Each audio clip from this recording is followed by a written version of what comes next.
आप देख रहे हैं द जस्टिस हिंदी और आज हमारे साथ मौजूद हैं 2 बार विधायक, 2 बार सांसद, राज्य सरकार में मंत्री रहे धर्मेंद्र कश्यप जी। आपका बहुत बहुत स्वागत है। धन्यवाद आपका। सांसद जी, आपने संघर्ष की राजनीति की है, जिला पंचायत सदस्य रहे, विधायक रहे, सांसद रहे, लेकिन इस बार का चुनाव आप हार गए थे। आपने कई इंटरव्यूज़ में कहा कि पार्टी के ही कुछ लोगों ने मुझे हरवा दिया। इसको लेकर आपने क्या किया? देखिए, मैंने पूरी रिपोर्ट भारतीय जनता पार्टी के जितने बड़े नेता हैं सबको बताने का काम किया और उनको बताया कि हमारी पार्टी के कुछ लोग नहीं चाहते थे कि मैं तीसरी बार एमपी बनूं। तो उसने एक ऐसी साजिश रच के उन लोगों ने मुझे चुनाव हराने का काम किया और इतने संघर्ष के बाद मैं मात्र 15,000 से चुनाव हारा। तो अगर मेरे लोगों ने कहीं साथ दिया होता, पार्टी के लोगों ने, तो मैं कम से कम 1 लाख वोटों से चुनाव जीतता। तो उन लोगों के खिलाफ पार्टी ने कुछ किया?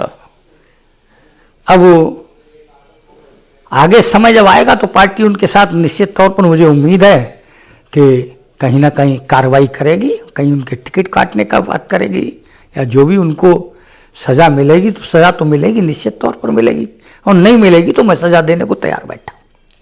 विपक्ष आरोप लगाता है कि बीजेपी सबका साथ सबका विकास की बात करती है, लेकिन जमीन पर नहीं उतर पाता है वो। देखिए, जहां तक आप देखेंगे तो पंडित दीनदयाल उपाध्याय का वो अंत्योदय, जो सबसे पीछे बैठा है, जो सबसे नीचे बैठा है, जो विकास की राह में पिछड़ गया है, और भारतीय जनता पार्टी का यही सिद्धांत है। इसी आधार पर चाहे आप राशन की व्यवस्था को ले लें, चाहे आप आवास की व्यवस्था को ले लें, चाहे हर घर नल योजना को लेकर के देख लें, चाहे नारी सशक्तिकरण को देख लें, ये सब चीज़ें भारतीय जनता पार्टी ने गांव, ग्रामीण और इन सबको सुविधाएं देने का काम किया। विपक्ष ने आरोप लगाया है कि आपने मैनिफेस्टो में कहा था 2 लाख नौकरियां देंगे, उससे पहले कहा 15 लाख अकाउंट में आएंगे, और वो ये कहता है कि आप सिर्फ महज चुनावी लुभावनीय वादे करते हैं। देखिए, हमारे प्रधानमंत्री कहते हैं कि व्यक्ति को नौकरी करने वाला नहीं बल्कि नौकरी देने वाला होना चाहिए। तो उनको इस तरह से उद्योग लगा करके और कहीं लोन दे करके जो अपने लोग थे, छोटे छोटे लोग थे, उनको कहीं स्थापित करने का काम किया है। अपोजिशन कहता है बीजेपी विकास की राजनीति नहीं करती है, सिर्फ धर्म और जाति की राजनीति करती है।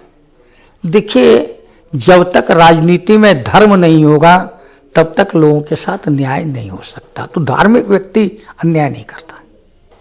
विपक्ष का आरोप ये भी है कि जो बिहार के अंदर SIR हुआ है वो बीजेपी के कहने से हो रहा है। वो तो पूरे देश में होना चाहिए। जो गलत नाम हैं, 2-2 जगह नाम हैं, जो मर गए हैं, जो कहीं बाहर रह रहे हैं, उनकी सबकी छटनी होनी चाहिए। और आगे जो भविष्य में बीजेपी की प्लानिंग है कि चाहे पंचायत चुनाव हो, चाहे नगर निकाय का चुनाव हो, चाहे विधानसभा का चुनाव हो, चाहे लोकसभा का चुनाव हो, इन सब में एक ही वोटर लिस्ट होनी चाहिए और उस पर काम होना है। विपक्ष का आरोप है कि जब से भाजपा सरकार आई है लोकतंत्र कमज़ोर हुआ है। EC हो गई या ED हो गई, इन संस्थाओं पे बीजेपी का ज़्यादा दबाव रहा है। देखिए, अब करोड़ों रुपए, अरबों रुपए लोगों के यहाँ मिल रहा है, कैश में मिल रहा है। अभी 2 दिन पहले किसी और के यहाँ, एक नेता के यहाँ छापा पड़ा तो करोड़ों रुपए पूरी अलमारी में भरा हुआ था, 500-500 के नोटों की गड्डी। तो जब अवैध धन इकट्ठा किया है तो कहीं ना कहीं तो निकलेगा। उसके बाद उन्होंने ये भी आरोप लगाया कि इससे पहले जो जज के घर पे काफ़ी मात्रा में पैसे निकले तो उनके खिलाफ कोई कार्रवाई नहीं हुई।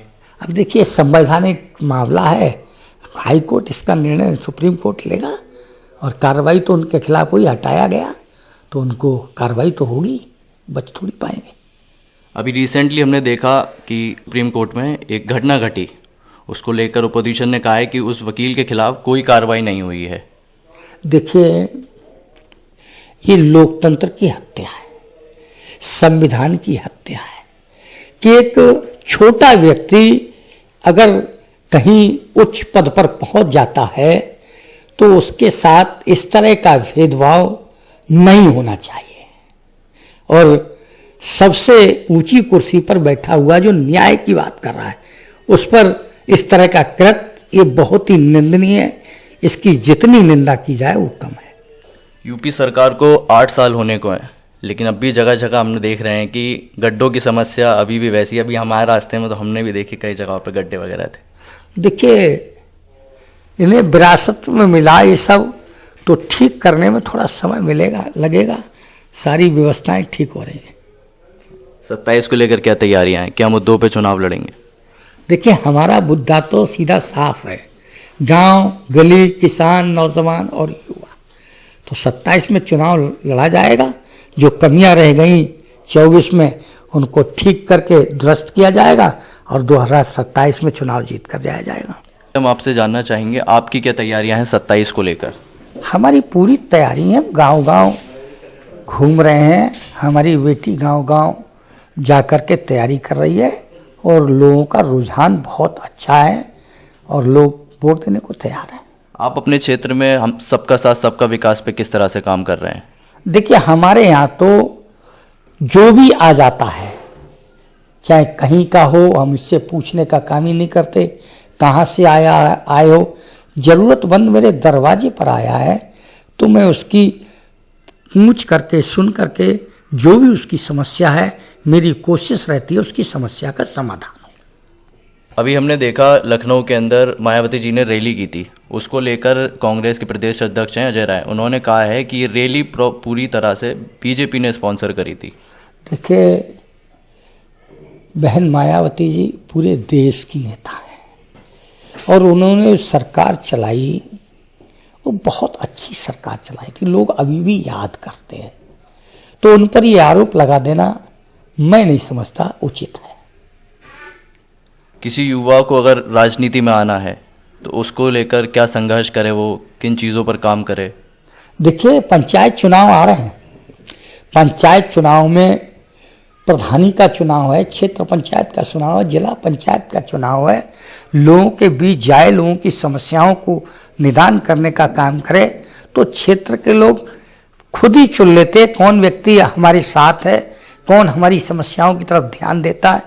क्योंकि जो गलत लोग हैं वो पैसे के आधार पर जब जनप्रतिनिधि बन जाते हैं, शराब पिला करके वो जनप्रतिनिधि बन जाते हैं, तो आपकी बात को क्यों सुनेगा?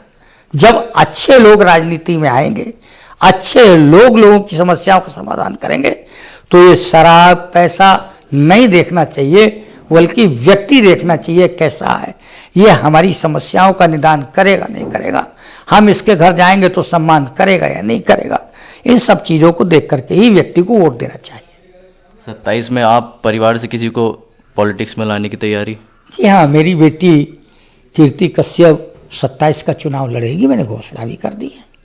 देश में जगह जगह देखा गया जा रहा है कि एसएससी का प्रोटेस्ट हो गया या ऐसे प्रोटेस्ट बहुत ज़्यादा हो जा रहे हैं, इसको लेकर क्या कर रही है? देखिए, कहीं अगर अच्छा काम हो रहा है, इसमें क्या लोगों की जा रही है कि वोटर लिस्ट में, और उनको मौका दिया जा रहा है कि अगर आपका नाम नहीं है तो आप आवेदन दें।